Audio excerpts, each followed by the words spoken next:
Hi guys, today we're talking about Mikayla Nogueira.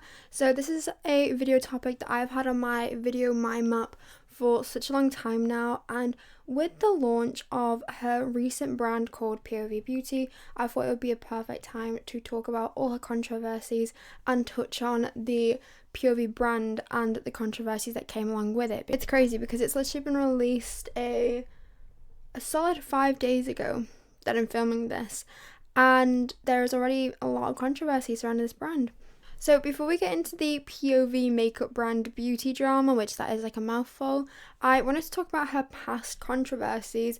Now, you will be seeing multiple clips of Mikayla throughout this video, and the one thing you will notice is her accent. She has a very distinct Boston accent, but the thing is, this accent only popped up recently. Here's a clip of Mikayla's accent back when she first started TikTok. I've been able to trick people into thinking I have no acne at all with these 3 products. Hi, it's OL Mikayla here, and I am standing in the Fisher Student Center. And here is a clip of her accent now.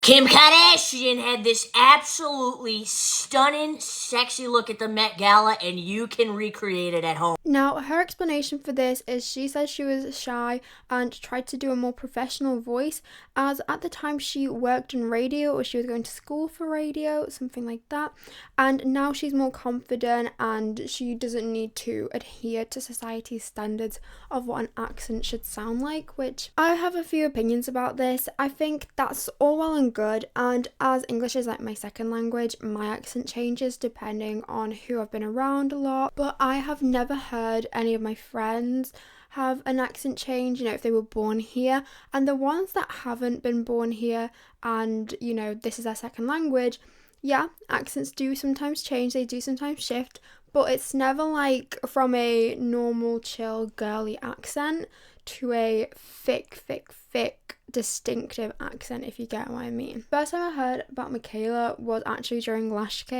which this sparked a massive discussion in the commentary and beauty community, and people making a lot of videos about it on YouTube, and it was a massive discussion over on TikTok as well. Basically, Mikayla was advertising a mascara, which mascara makes your eyelashes longer and it colours them. This is for my 25% male audience.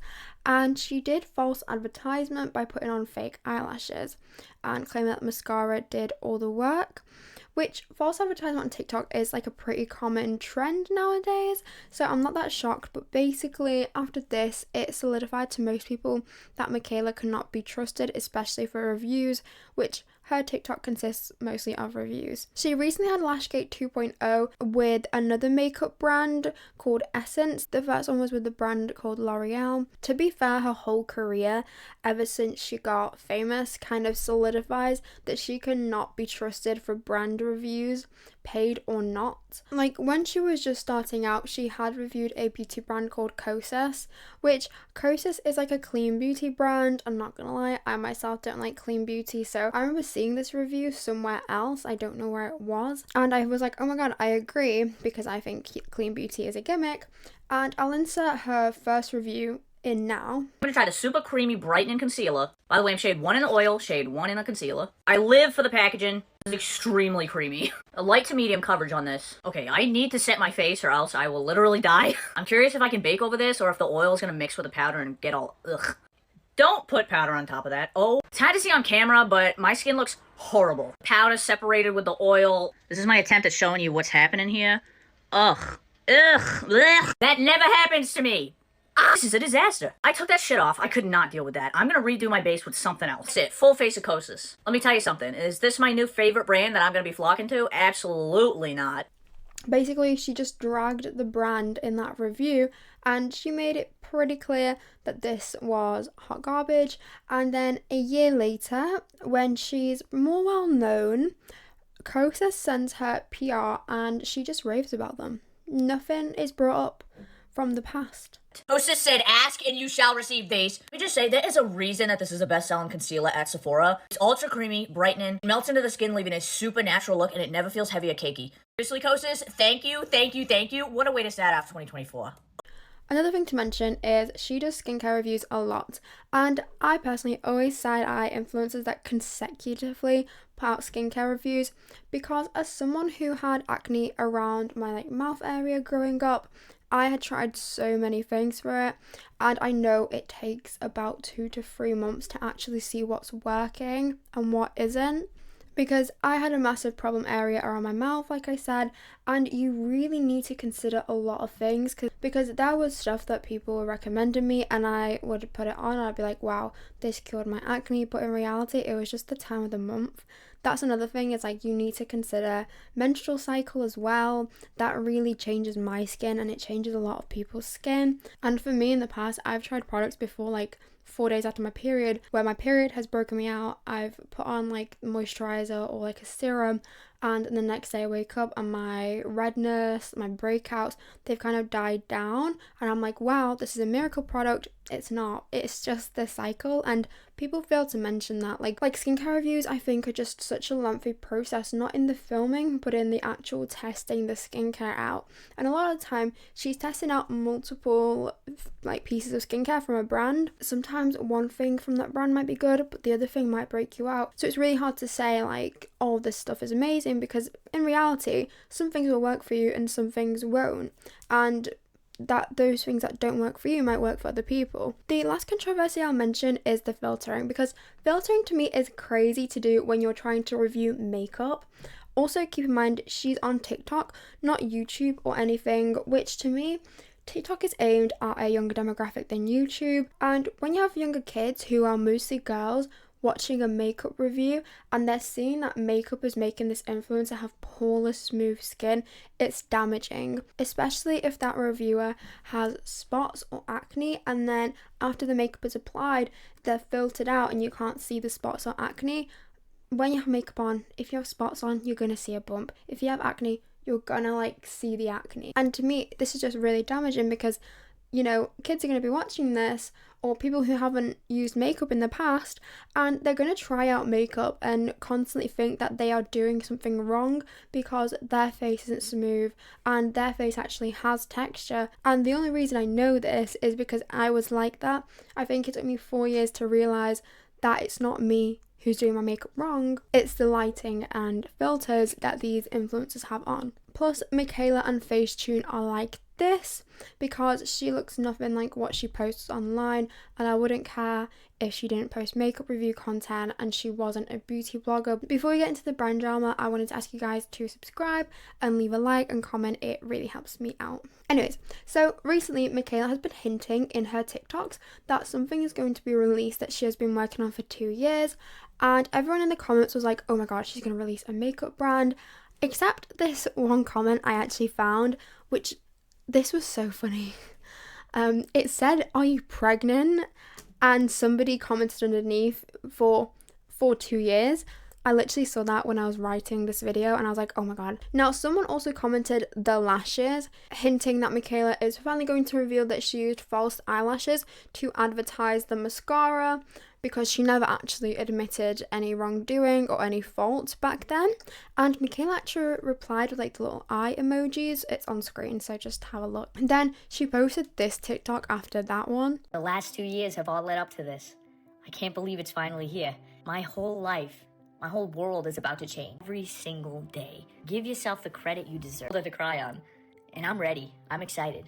And then we finally got the brand reveal with this long as hell TikTok. Like, why is she walking for so long? Could we not have got a smaller studio? But basically, she walks into a studio with a table set up. By the way, the walk is so long, I literally had to fast forward it. There is a bunch of makeup on this table. I'm guessing it's like makeup, skincare. I don't really know. They haven't got any brand names on there, obviously. And she just swipes it all away. She just swipes it all off the table and then places down a skincare line. Yes, a skincare line. Which this made no sense because number one, Mikayla is a full glam girly. And number two, in this video, she has a full face of makeup on, leading us to think that she is going to come out and place down like a makeup line. But no, it's a skincare line. Which makes no sense for Mikayla, by the way, like genuinely no sense. And also, who is advertising skincare in full glam? Well, later on, more TikToks were coming out where Mikayla wasn't calling it skincare, she was calling it skin prep, which what the hell is skin prep? At this point, brands are making up so many words to get us to buy more stuff. Like bronzer, that's like a big recent one. What the hell is bronzer? And the thing is, people are asking, do you need to layer your skin prep on top of your skincare? At that point, if you did have to layer it, which I don't know if she's even spoken about this, it would be like 10 steps that you would be doing, you know, before your actual makeup, which to me, that's just too many things before you put makeup on your face, before the first drop of foundation hits your face. Like, that's crazy. I just hate this recent thing of like renaming things so people consume more to like have all the correct steps in their makeup and skincare routine. It really bothers me. The packaging as well got called out because it's very basic, and Mikayla doesn't scream basic. Like, I'm genuinely, that's a compliment. She is very out there. She has colourful makeup looks, and the packaging is just basic. It's stale, it's minimalistic, which Mikayla doesn't give minimalistic. And people have also referred to it as a Rhode ripoff, which Rhode is a popular skincare brand right now as well. In my head though, Rhode makes sense, you know, like POV Beauty, which is Mikayla's line, and Rhode, they are the same, but Rhode makes sense because Rhode is Hailey Bieber's makeup brand, and she is very clean girl, basic, whereas Mikayla is full glam and colourful.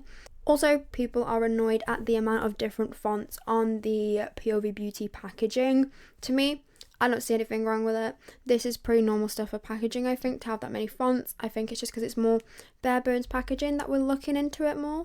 So the real reason I'm actually making this video isn't because of all that. It's because this brand name is actually stolen. This is sadly a common thing that influencers are doing now, because Jaclyn Hill actually stole a brand name as well a couple of years ago.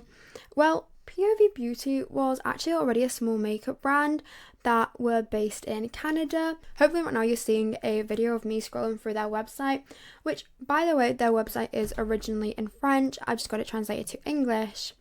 Well, the brand owner actually caught wind of this, and they addressed this on their Instagram story, which originally was in French, but I've translated it.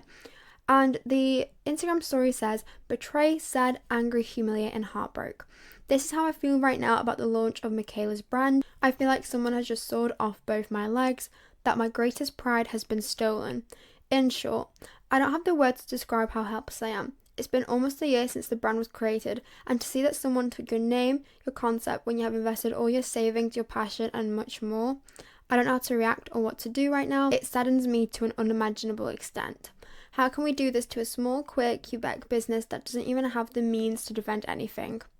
And then they tagged Mikayla and POV Beauty. The brand also did throw shade because they dropped this sale with the coupon name Copycat. Now, this was posted on Reddit, and reading through the comments, I found this one which did actually give me a little bit more of a balanced view, because I generally don't think Mikayla had a crazy amount of input in the brand as she's making it out. I do not think she sat and brainstormed a name, because this name in general doesn't give Mikayla at all. It's very chill and a commonly used phrase on TikTok. And I'm just going to read this comment out. "As someone who works in marketing, I can tell you more than likely she was presented multiple names to choose from and decided on POV. She didn't come up with this on her own, and technically if the name isn't trademarked, she can have it. Even if the other company registered the name, it's only registered would only be registered in Quebec, meaning another company on Quebec can't use that name. In the US, names are registered in each state, so you can actually have two different companies with the same name if they don't register it in each state or trademark it." That was just something that I thought would be really good to think about, because I think when we think, oh, she's stolen a brand name, we think that she had ill intent, but maybe she didn't know. Genuinely, maybe she did not know. Another thing is Mikayla has been called out for faking the before and after. So she posted like a video on TikTok being like, this is what my skin was before POV Beauty, and this is what my skin is like after using it for a certain amount of months.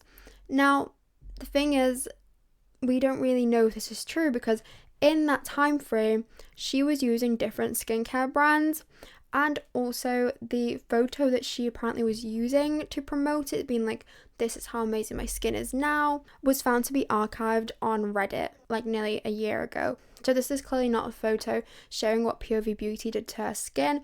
since this photo has been around for nearly a year, and POV Skin apparently only started giving her samples in November per her TikTok. I also think it's a good thing to mention that, you know, people that are influencers, their appearance is a lot of their brand. So she is probably getting facials, she's probably getting, I don't know, massages, laser things done to her face. So it's really hard to say like, oh, this is all because of skincare. She probably even has like a dermatologist. It's really hard to believe influencers when they're like, oh, their skincare changed my life, because you don't really know.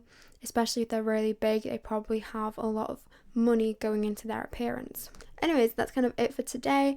As I'm filming this, other influencers are already reviewing the brand, but I'm more excited to hear about regular people's opinions because my trust for influencers is practically non-existent at this point. Anyways, thank you guys all so much for watching. Please subscribe, like, leave a comment. It helps me out a lot, and I will hopefully see you guys in another video. Bye bye.